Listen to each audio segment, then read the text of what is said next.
Hey, you there, Travis? You should still be at the office about now, right? I have some work I want you to finish up by today. I put all the data into the cloud file. Start on it as soon as you're back at your desk. You got that? Yes, sir, Mr. Johnson. But to be honest, it's kind of hard for me to accept that assignment, sir. I'm already set to head straight home today. I mentioned it yesterday about not being able to work late today. Are you serious? You already finished work? Well, that's all out the window. Sorry, work comes before play. Just get it done, Travis. Got that? What's more important to you? Your career? Or some video games waiting for you at home? Get to work! The work I just assigned you involves the president's meeting set for tomorrow morning. If you don't get this done, it will certainly affect your career. Wasn't that the presentation documents that the section chief assigned to you? I was there during the meeting. Don't you remember? Yeah, well, I'm sorry to say that both me and the chief have already left for the day. So that leaves you to take care of things. Really? Can't you get someone else? Like I said, this is material that's needed for the president's meeting tomorrow morning. I don't have to tell you how important that meeting is now, do I? Besides, there's nobody left at the office now. Except you, of course. If you don't get this done by tonight, and I'm telling you, Travis, your future is sure going to look bleak as hell. I don't know how much longer I can bear this. Do you realize that I've been working overtime until midnight for the last 2 months? There were even days I ended up working all night and continue throughout the next day. Yeah? So what? Everyone does overtime on occasion. You're not the only one. It's just that I've really reached my limit. I don't know how much longer I can continue. Come on, Travis. You're not a kid anymore. What's with the victim mentality? You work for this company, and we pay you a salary, for God's sake. Stop whining and get to work, would ya? The longer you wait, the longer you won't be able to go home. Yes, Mr. Johnson. I'll get on it right away. Hey, Travis. I know you're working overtime again tonight, but I had to talk to you. Oh, hey, Sandy. Yeah, can you believe it? Is your boss forcing work on you again? You keep this up and you'll get burned out sooner or later. This can't last. Yeah, well, I just can't seem to get out of it.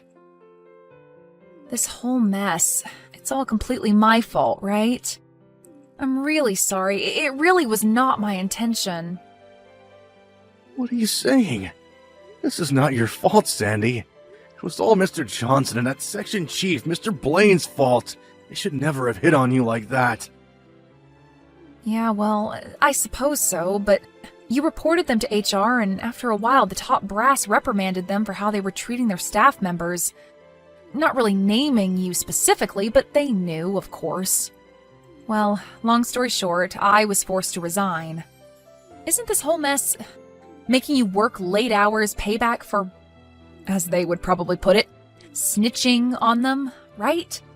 I know you tried putting in a request for transfer to another department and even another branch office, but there's no guarantee when that will happen.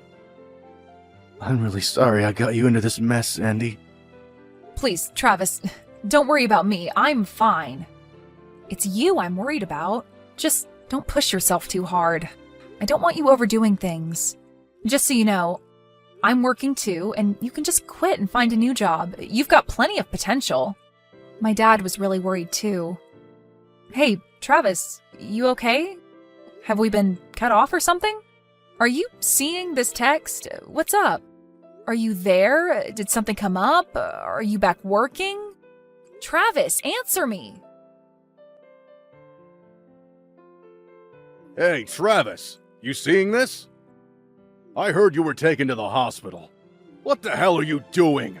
You just dumped that work I assigned you. Those documents for the president's meeting today. Are you out of your mind? You really think this kind of scare tactic is gonna change anything? I mean, calling an ambulance while working overtime. Trying to highlight your ill treatment or something? Well, it isn't gonna work, buddy. According to the doctor, they say it's exhaustion. More like weakness, if you ask me. How can you become exhausted just for working a few nights of overtime? Stop your belly aching, Travis. You're such a fuss spot. Get a good night's sleep, and you'll be fine, for God's sake. It's my job as your immediate superior to discipline irresponsible employees like you. Show you how things are done around here. I'll stop by the hospital tomorrow morning with your laptop. If you don't want to get fired, I suggest you get to work, buddy. Hello, Mr. Johnston. It's been quite some time, hasn't it? Hasn't been long at all. Something wrong up there? You in the psych ward or something? We just talked at the office yesterday. This is Sandy, Travis's wife. You remember me, right? Say again? Sandy? Yes, I don't know your line address, so I'm replying to you on my husband's phone. I hope you don't mind. Sandy, I didn't expect to hear from you. You took me a bit off guard there. I didn't realize you were so impatient to talk to me. I don't blame you. So, I guess you thought it over and came to the conclusion that I was the better option, huh? Kinda late for that, but still. Aren't you a little worried of leaving a record of our intimate conversation on your husband's phone? Not worried of the consequence, huh? Which means... Would you stop forcing my husband to work every night? Huh? What are you talking about? I'm not forcing anybody to do anything. That ambulance? That was all my doing. I called them last night. You called them? Why'd you go and do that? I was conversing with him through line last night when it suddenly went dead. I couldn't get a response from him after that. I was extremely worried. I called security and asked them to check out his office on the 3rd floor where he was working late last night. After some time, they made the rounds and a security guard found my husband on the floor, passed out cold. Wait a sec. I was not aware of that. This is not my fault, you got that? Don't blame this on me. The only reason he was working late is because he's slow. He's always taking a break and wasting precious time. He's got to work overtime. It's his own damn fault. Do you really expect me to believe you and Mr. Blaine? The two guys who were joking about sharing me? How can I trust what you guys say? You're not blabbing about this nonsense to other people at the office, are you?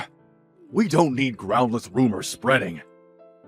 I've refrained from expressing my true opinion regarding how you've treated us, but this has gone far enough. I know this is all about giving you the brush off. You're just getting back at me, aren't you? Excuse me? How could you say that to your boss? You're not my boss anymore.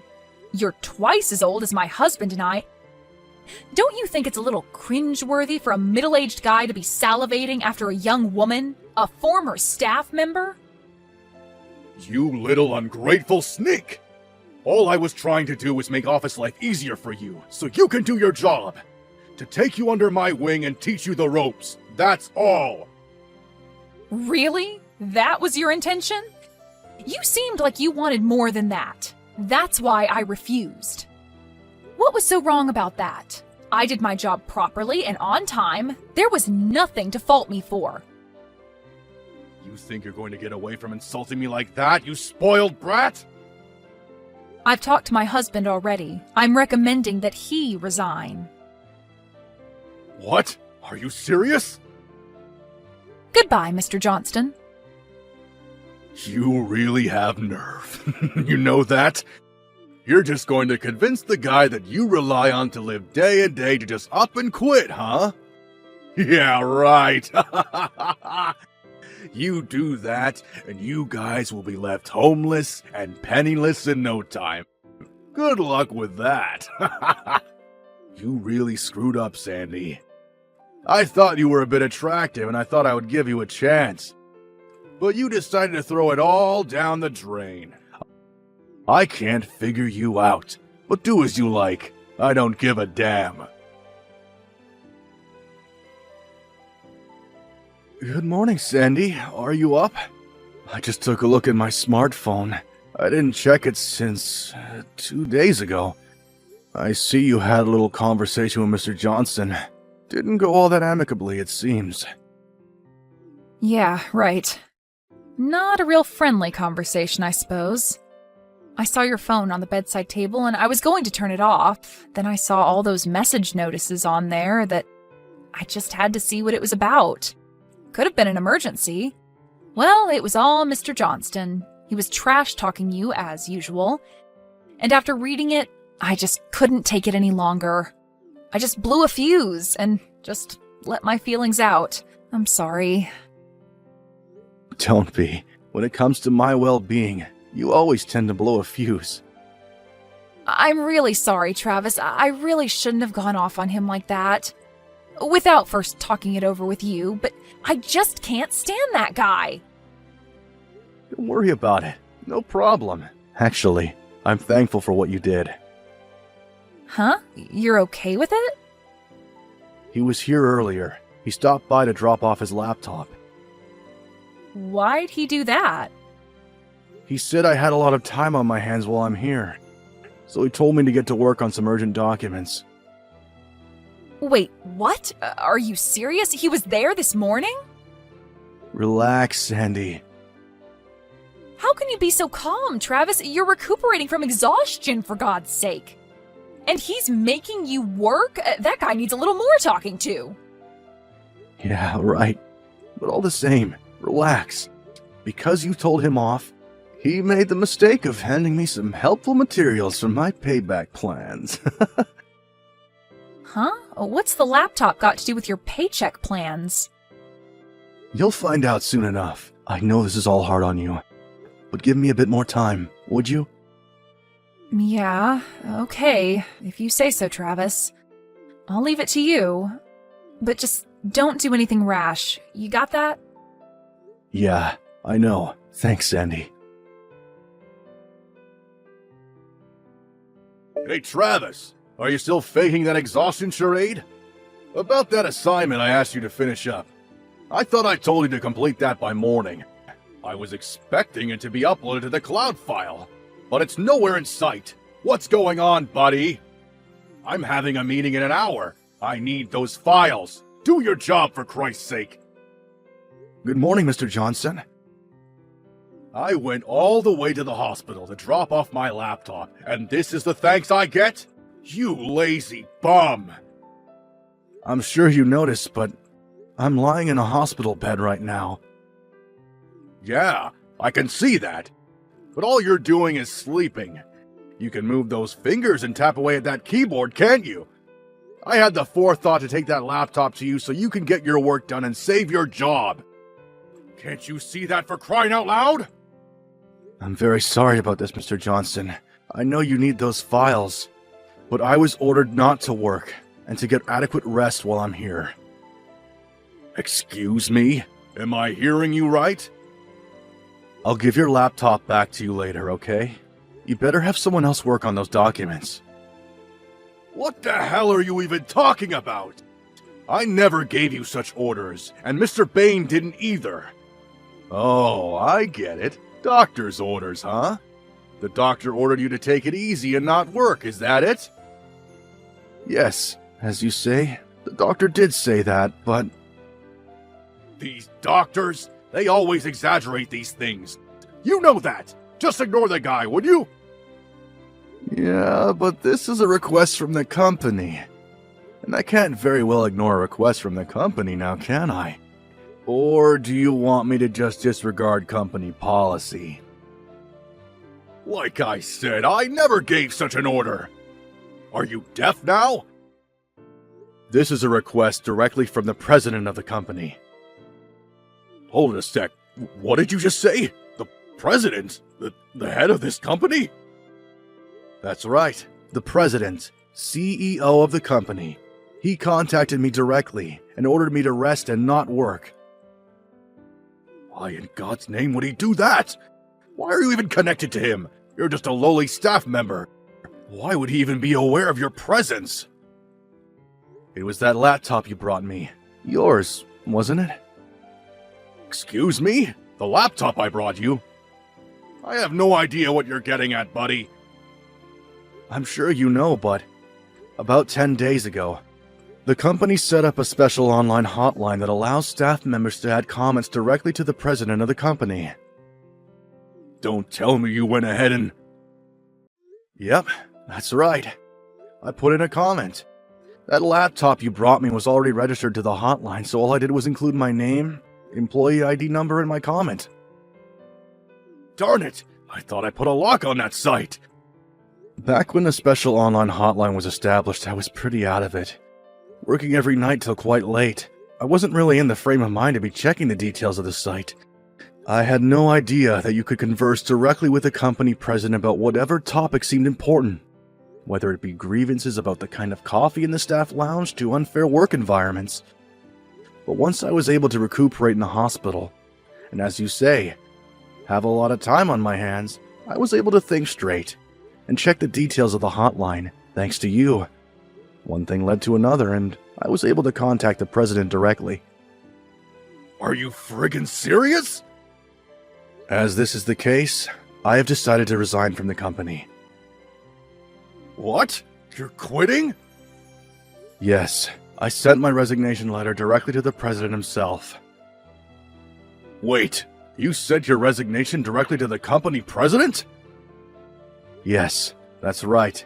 He discouraged me from resigning, but I had already made up my mind. So, why the hell do you have to resign? My uncle owns a small company, and he offered me a job there, and I decided to accept. I decided on resigning and taking this new job, mostly because my wife urged me to do so, and the new job seemed a lot more interesting. Interesting? So this job you got now, it's not very interesting to you, huh? No, it's not. I gradually lost interest in the job. There was zero motivation or any sense of purpose in the work I was doing. So that's how you felt about this job? Are you making fun of our work here? No, not at all. It's just the motivating factor of the job, that's all. First, the senior management I'm supposed to respect and learn from try to seduce my wife. Then I try to help my wife by reporting it, and you guys enact revenge by making me work overtime day in and day out. Until I ended up in the hospital. Let me ask you this. Would you want to work in a company like that? I'm pretty sure I know what the answer would be.